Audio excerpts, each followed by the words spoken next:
IT grid వ్యవహారంలో సమగ్ర దర్యాప్తు కోసం తెలంగాణ ప్రభుత్వం ఏర్పాటు చేసిన స్పెషల్ ఇన్వెస్టిగేషన్ టీం విచారణకు సిద్ధమైంది. ఈ కేసు విచారణ అధికారికంగా నియమించిన స్టీఫెన్ రవీంద్ర కొద్దిసేపటి క్రితం డీజీపీ కార్యాలయానికి చేరుకున్నారు. ఈ బృందంలో సభ్యులుగా ఉన్న మిగిలిన 8 మంది సభ్యులు కూడా కాసేపట్లో చేరుకోనున్నారు.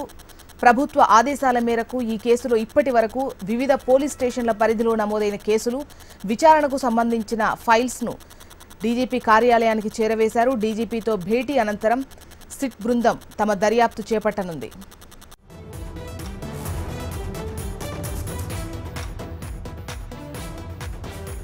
ఐటీ గ్రిడ్స్ డేటా చోరీ కేసు దర్యాప్తుకు తెలంగాణ ప్రభుత్వం సిట్ ఏర్పాటు చేసింది. ఈ కేసు ఇరు రాష్ట్రాల మధ్య రాజకీయంగా తీవ్ర దుమారం రేగడంతో కేసు తీవ్రత దృష్ట్యా ఐజీ స్టీఫెన్ రవీంద్ర నేతృత్వంలో 9 మంది అధికారులతో సిట్ ఏర్పాటు చేశారు. ఏపీలో ఎన్నికలు సమీపిస్తున్న నేపథ్యంలో వీలైనంత త్వరగా కేసు దర్యాప్తును కొలిక్కి తేవాల్సిన అవసరం ఉందని పోలీసు అధికారులు కోరడంతో తెలంగాణ ప్రభుత్వం స్పెషల్ ఇన్వెస్టిగేషన్ టీంను ఏర్పాటు చేస్తూ నిర్ణయం తీసుకుంది. సిఐడి హైదరాబాద్, సైబరాబాద్, రాచకొండ కమిషనరేట్ల పరిధిలోని సైబర్ క్రైమ్ పోలీస్ స్టేషన్లను కూడా దర్యాప్తులో భాగస్వాములను చేశారు. తెలుగు రాష్ట్రాల మధ్య సైబర్ వార్కు దారితీసిన ఈ కేసు విచారణ తీరు ఇవాల్టి నుంచి మారనుంది. స్పెషల్ ఇన్వెస్టిగేషన్ టీం రంగంలోకి దిగడంతో నేటి నుంచి డేటా చోరీ కేసు దర్యాప్తు మరింత ఊపందుకోనుంది. SIT chief Stephen Ravindra special investigation టీంలోని మిగిలిన సభ్యులతో ఇవాళ భేటీ కానున్నారు. ఇప్పటి వరకు డేటా చోరీ కేసులో జరిగిన దర్యాప్తుపై అధికారులతో కలిసి చర్చించనున్నారు. ఐటీ గ్రిడ్ కార్యాలయం నుంచి స్వాధీనం చేసుకున్న పరికరాల్ని పూర్తి స్థాయిలో విశ్లేషించనున్నారు. డేటా చోరీ కేసు వ్యవహారంలో విచారణ ముగిసిన తర్వాత స్పెషల్ ఇన్వెస్టిగేషన్ టీం తమ నివేదికను కోర్టుకు సమర్పించనుంది. ఆంధ్రప్రదేశ్ ప్రభుత్వ డేటా హైదరాబాద్లోని మాదాపూర్లో ఉన్న ఓ ప్రైవేటు సంస్థ వద్ద ఉందంటూ లోకేశ్వర్ రెడ్డి ఇచ్చిన ఫిర్యాదుపై మాదాపూర్ పోలీసులు కేసు నమోదు చేశారు. 4 రోజుల పాటు జంట కమిషనరేట్ల పరిధిలో సాగిన దర్యాప్తును స్పెషల్ ఇన్వెస్టిగేషన్ టీంకు అప్పగించారు.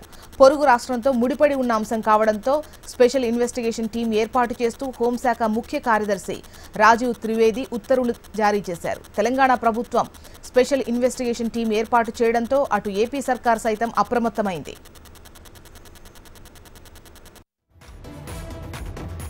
ఇప్పటి వరకు జరిగిన దర్యాప్తు సేకరించిన ఆధారాలతో పోలీసులు ప్రభుత్వానికి నివేదిక సమర్పించారు. విచారణ కొనసాగుతున్న తీరు, ఎవరెవరిపై ప్రధాన ఆరోపణలు ఉన్నాయి అనే వివరాలు పొందుపరిచారు.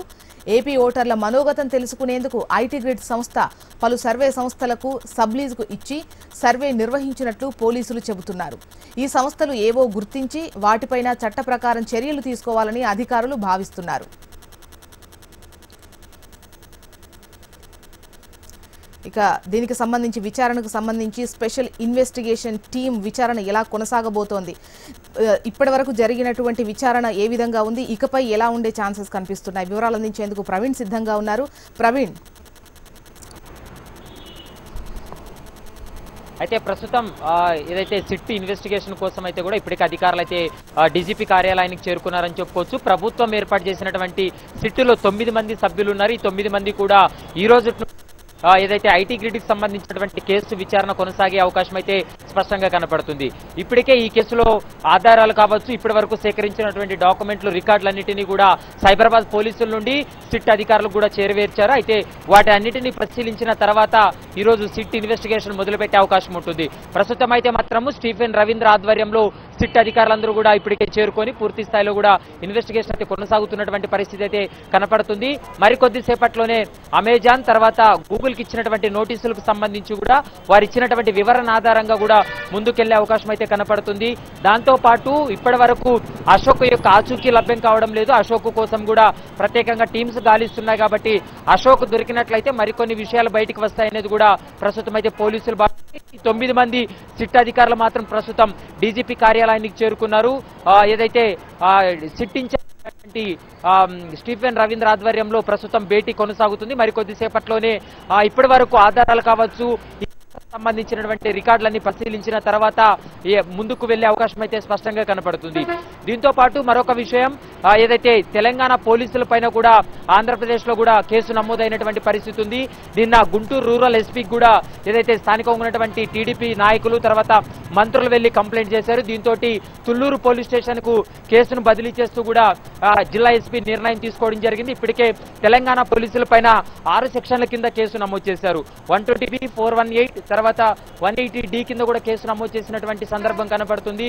ఇటు 2 తెలుగు రాష్ట్రాల్లో కూడా ఈ కేసు సంచలనాత్మకంగా మారింది. కాబట్టి ఖచ్చితంగా ఈ కేసులో అనేక కోణాల్లో దర్యాప్తు చేయాల్సినటువంటి అవసరం ఉంది. ఎందుకంటే ఏపీ పౌరులకు సంబంధించినటువంటి డాటా అంతా కూడా తెలంగాణలో ఉన్నటువంటి ఒక ప్రైవేట్ సంస్థకి ఎలా వచ్చింది, ఆధార్ కార్డుకు సంబంధించినటువంటి కలర్ ఫోటో యొక్క డాటా కూడా వీరికి ఎలా వచ్చిందన్న అంశాలన్నిటిపైన కూడా ఆరా తీయనున్నారు. నిజంగానే ఏపీ ప్రభుత్వం అవుట్ సోర్సింగ్ ఇచ్చినట్లయితే నిబంధనల ప్రకారమే చేశారా, నిజంగా లా ఏం చెప్తుంది, వీటన్నిటిపైన కూడా ఏదైతే నిపుణులతో చర్చించిన తర్వాత ఈ కేసుకు సంబంధించి తీవ్రత పెరిగే అవకాశం అయితే స్పష్టంగా కనపడుతుంది. జ్యోత్స్న, ప్రవీణ్, అంటే ఇప్పటి వరకు ఉన్నటువంటి ఆధారాలు చూసుకున్నట్లయితే ఇప్పుడు అశోక్ కనిపించట్లేదు, ఇంతవరకు ఆయన ఆచూకీ లభ్యం కాలేదు, లుకౌట్ నోటీసులు కూడా జారీ అయ్యాయి. కాకపోతే ఇప్పుడు చూసుకున్నట్లయితే దానికి సంబంధించినటువంటి కొన్ని సేవ్ అయినటువంటి పిక్చర్స్ అన్నీ కూడా మీరు ఏదైతే కలర్ ఫోటోస్ ఉన్నాయో అవి చెప్తున్నారో ఇప్పుడు అవి లేనటువంటి పరిస్థితి కనిపిస్తోంది. కొన్ని డిలీట్ చేసినట్టు కనిపిస్తుంది. వీటిపై కూడా పలు అనుమానాలు వ్యక్తం అవుతున్నాయి. ఒకవైపు ఇందులో ఇక్కడ ఉన్నటువంటి పౌరులకు సంబంధించినటువంటి డేటా తెలంగాణ పోలీసుల దగ్గర ఇది మా పరిధికి సంబంధించిందని ఇటువంటి జరుగుతూనే ఇందులో ఎటువంటి మిస్టేక్ లేదని చెప్తూనే మళ్ళీ అనుమానాలు రేకెత్తించే విధంగా ఇరు రాష్ట్రాలకు సంబంధించి ఒక సిచ్యువేషన్ ప్రస్తుతం నెలకొన్నటువంటి పరిస్థితి కనిపిస్తోంది. దీనిపై ఎటువంటి వార్తలు వినిపిస్తున్నాయి? అయితే ఇప్పటికే సైబరాబాద్ పోలీసులు అయితే మాత్రము 3 రోజుల్లో ఇన్వెస్టిగేషన్ లో భాగంగా కొన్ని కీలకమైనటువంటి అంశాలను కూడా బయటికి తీశారు. ఎందుకంటే గ్రిడ్ ఏదైతే ఐటీ గ్రిడ్ లో సోదాలు చేసినటువంటి సమయంలో అక్కడ ఉన్నటువంటి కొన్ని ఎలక్ట్రానిక్ పరికరాలు కావచ్చు, తర్వాత సెల్ ఫోన్స్, అక్కడ ఉన్నటువంటి ట్యాబ్లన్నీ స్వాధీనం చేసుకొని పరిశీలించినప్పుడు ఏదైతే వీళ్ళు ఏపీ పౌరులకు సంబంధించినటువంటి పర్సనల్ డేటాతో పాటు ఏదైతే ఐడి ఓటర్ కార్డులకు సంబంధించిన డేటా, తర్వాత ఆధార్ కార్డుకు సంబంధించిన డేటా వీరి దగ్గరకు వచ్చింది. కానీ వైసీపీ ఆరోపిస్తున్నది, కంప్లైంటర్ ఆరోపిస్తుంది మాత్రము తెలంగాణ ప్రభుత్వం తెలంగాణలో ఏర్పాటు చేసినటువంటి ఐటీ గ్రిడ్ లో కొద్దిమంది వైసీపీకి సంబంధించినటువంటి ఓట్ బ్యాంక్ అంతా తొలగించి ఏదైతే టీడీపీకి సంబంధించినటువంటి ఓటు బ్యాంక్ అట్లాగే పెట్టే విధంగా చర్యలు చేపడుతున్నారు. దీంతో వైసీపీ ఓట్లన్నీ కూడా తొలగిస్తున్నారు. దీనిపైన పూర్తి స్థాయిలో విచారణ చేయాలంటూ కూడా ఫిర్యాదు అందింది. దీనిపైన విచారణ చేసినటువంటి సమయంలో మరికొన్ని విషయాలు కూడా బహిర్గతమయ్యాయి. కాబట్టి ఖచ్చితంగా వీటిపైన అనేక కోణాల్లో దర్యాప్తు చేయాల్సి ఉంటుంది. ఇందులో మరొక కీలకమైనటువంటి అంశం మనం గమనించాలి. అశోక్ బాబు అనే వ్యక్తి ఐటీ గ్రిడ్ కి సంబంధించినటువంటి ఎండి. అతను కొన్ని కీలకమైనటువంటి ఏవైతే హార్డ్ డిస్క్లు కావచ్చు, సర్వర్లు, తర్వాత కంప్యూటర్లన్నీ కూడా తను తీసుకువెళ్లాడనేది కూడా తెలంగాణ పోలీసులు భావిస్తున్నారు. అతను దొరికినట్లయితే అతని నుండి స్వాధీనమైనటువంటి ఎలక్ట్రానిక్ పరికరాలను పరిశీలించే అవకాశం ఉంటుంది. ప్రస్తుతం అయితే అతను పరారీలో ఉన్నాడు. అతను 24 గంటల లోపు లొంగిపోవాలని పోలీసులు నోటీస్ ఇచ్చినప్పటికీ 3 రోజులు గడుస్తుంది. కానీ తన ఆచూకీ లభ్యం కావడం లేదు. అతని కోసం అయితే ప్రత్యేకంగా 4 బృందాలుగా విడిపోయి గాలింపు చర్యలు అయితే కొనసాగుతున్నాయి. ఇప్పటికే విదేశాలకు వెళ్లే అవకాశం ఉంటుంది. కాబట్టి దాన్ని దృష్టిలో పెట్టుకొని కూడా నిన్న లుకౌట్ నోటీసులు కూడా జారీ చేసినటువంటి సందర్భం అయితే కనపడుతుంది. Jyotsna, okay, right Praveen. West zone IG Stephen Ravindra ఆధ్వర్యంలో స్పెషల్ ఇన్వెస్టిగేషన్ టీంను ఏర్పాటు చేసింది తెలంగాణ ప్రభుత్వం. Kamareddy SP Shweta, Cyberabad crime DCP Rohini Priyadarshini, Narayanpet SDPO Sridhar, Cyberabad cyber crime DSP Ravikumar రెడ్డితో పాటు Madhapur ACP Shyamprasadarao, Cyberabad cyber crime ACP Srinivas, CCS CI Ramesh, Cyberabad crime CCS CI Venkatramareddy special investigation టీంలో సభ్యులుగా ఉన్నారు.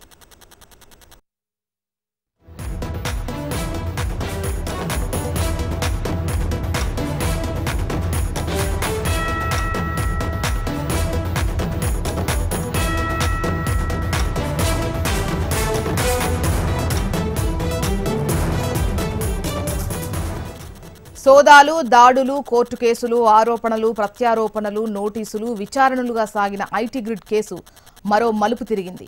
సమగ్ర దర్యాప్తు కోసం తెలంగాణ ప్రభుత్వం స్పెషల్ ఇన్వెస్టిగేషన్ టీం ఏర్పాటు చేస్తే అమరావతి కేంద్రంగానే కుట్ర జరిగింది, తక్షణమే విచారణ జరిపి చర్యలు తీసుకోవాలంటూ టీడీపీ ఏపీ పోలీసులను ఆశ్రయించింది. ఈ వ్యవహారంపై ఏపీ టీడీపీ అధ్యక్షుడు కళా వెంకట్రావు పార్టీ నేతలతో కలిసి గుంటూరు రూరల్ ఎస్పీకి ఫిర్యాదు చేశారు.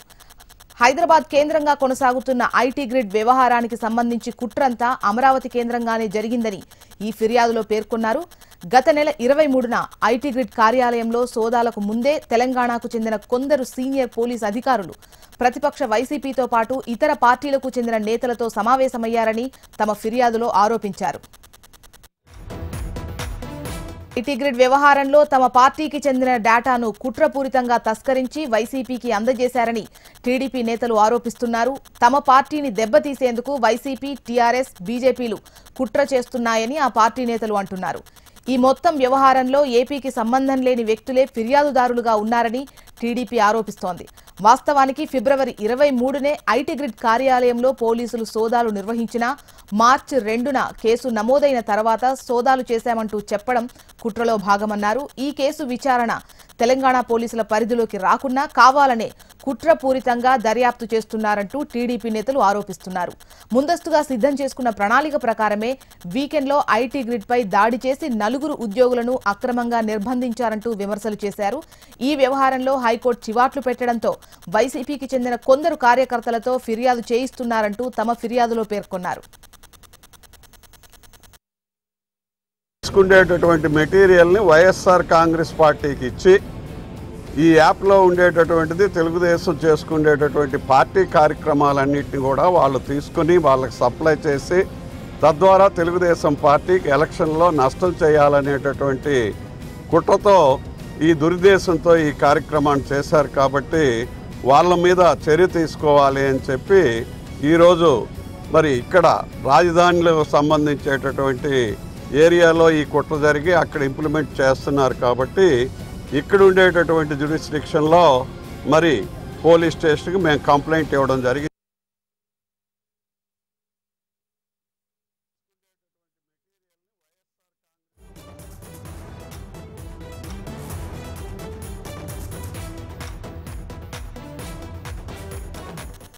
రైట్, ఈ కేసులు, ఆరోపణలు, ప్రత్యారోపణలకు సంబంధించి హాట్ గా చర్చ నడుస్తున్నటువంటి టైంలో నిన్న చూసుకున్నట్లయితే టీడీపీ ఏపీలో ఆల్రెడీ కంప్లైంట్ ఫైల్ చేసింది. ఈ కుట్రంతా అమరావతి కేంద్రంగానే జరిగింది అని చెప్తోంది. ప్రస్తుతం ఈ సిచ్యువేషన్ కు సంబంధించి ఏపీలో ఎటువంటి పరిస్థితులు ఉన్నాయో తెలియజేసేందుకు ఏపీ బ్యూరో చీఫ్ ఈశ్వర్ సిద్ధంగా ఉన్నారు. ఈశ్వర్, మొత్తానికైతే ఈ వ్యవహారం నిన్న తెలంగాణలో సిట్ ఏర్పాటు చేసిన తర్వాత తెలుగుదేశం పార్టీ చాలా వేగంగా స్పందించింది. దీనిపైన ఇక ఉపేక్షిస్తే లాభం లేదన్నట్టుగా వెంటనే పార్టీ రాష్ట్ర అధ్యక్షుని పంపి ఒక జిల్లా ఎస్పీ కార్యాలయానికి పంపి ఒక ఫిర్యాదునిచ్చింది. దీని ప్రకారం 120B తో పాటు 418, 419, 180 ఐపీసీ సెక్షన్ల కింద చాలా తీవ్రమైన కుట్రపూరితమైన నేరంగా దీన్ని అభివర్ణిస్తూ వాళ్ళు కంప్లైంట్ చేశారు. మా తెలుగుదేశం పార్టీకి సంబంధించిన డేటా మాత్రమే అందులో ఉంది. దాన్ని తీసుకెళ్లి మా ప్రత్యర్థి పార్టీకి ఇవ్వడంతో పాటు తిరిగి మా మీదే కేసులు పెట్టే ప్రయత్నం చేస్తున్నారు.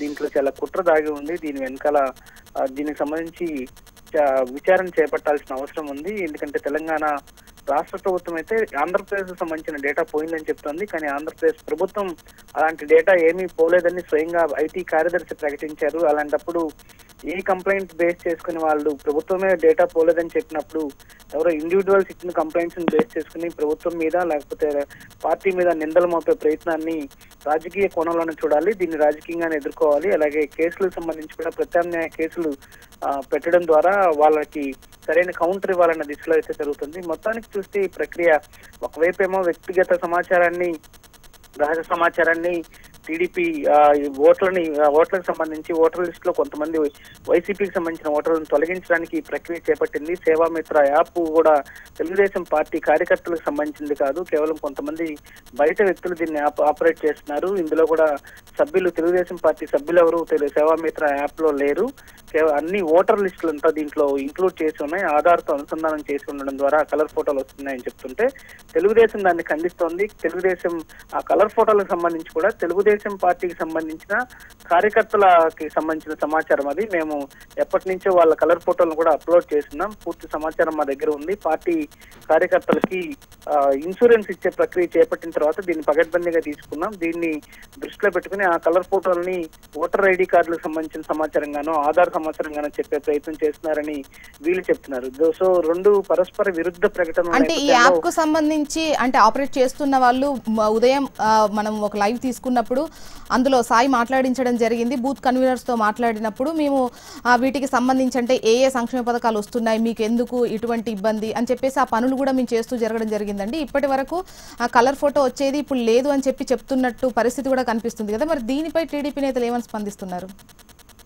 అదే ఇది ఇప్పుడు ప్రస్తుతానికి మేమే దాన్ని సర్వర్ ని డౌన్ చేయాల్సిన పరిస్థితి వచ్చింది. ఎందుకంటే మా డేటాను మేము ప్రొటెక్ట్ చేసుకోవడానికి మాత్రమే దీన్ని ఆ సేవామిత్ర యాప్ నుంచి డిలీట్ చేశాము. అందుకు సంబంధించి ఎందుకంటే మరికొంత సమాచారాన్ని తస్కరించే అవకాశం ఉందని వీళ్ళు చెప్తున్నారు.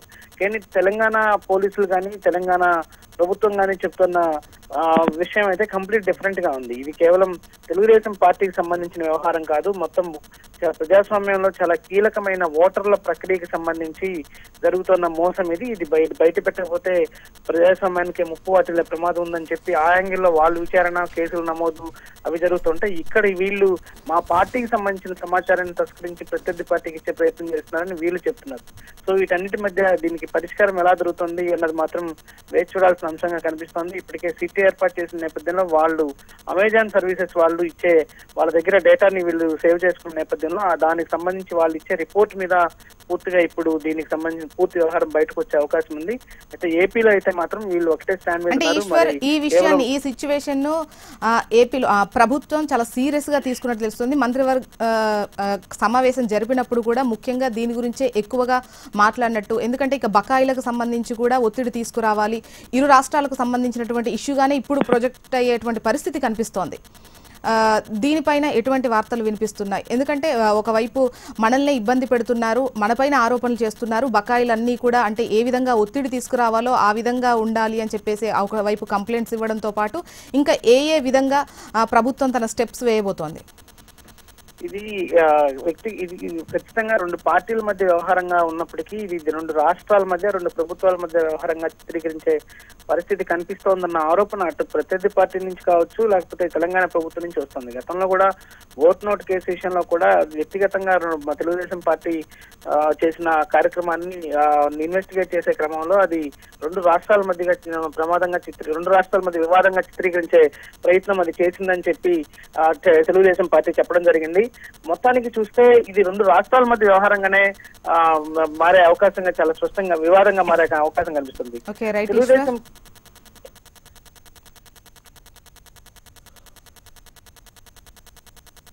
23వ తారీఖు రిజిస్టర్ దాడి ఆఫీస్ మీద విజిట్ తీసుకుని అక్కడ కొంత మెటీరియల్ అంతా అనఫిషియల్గా సీజ్ చేసి దానిలో ఉన్న డేటానంతా తస్కరించి అవన్నీ కూడా వైఎస్ఆర్సీపీ పార్టీకి అందజేసి పోలీసులు కొంతమంది మఫ్టీలోనూ పోలీసులు వచ్చి వాళ్ళందరూ కూడా కూర్చోవటం ఇవన్నీ కూడా ఉన్నాయి. వాళ్ళు ఇవన్నీ తీసుకుని సీజ్ చేసినటువంటిది క్రైమ్ నెంబర్ రిజిస్టర్ చేయకుండా ఎఫ్ఐఆర్ లేకుండా వాళ్ళు వచ్చి తెలుగుదేశం పార్టీకి సంబంధించిన డేటా చేస్తున్నటువంటి ఐటీ కంపెనీ పైన రైడ్ చేసి తీసుకోవడం అనేటటువంటి ప్రధానమైనటువంటి నేరం.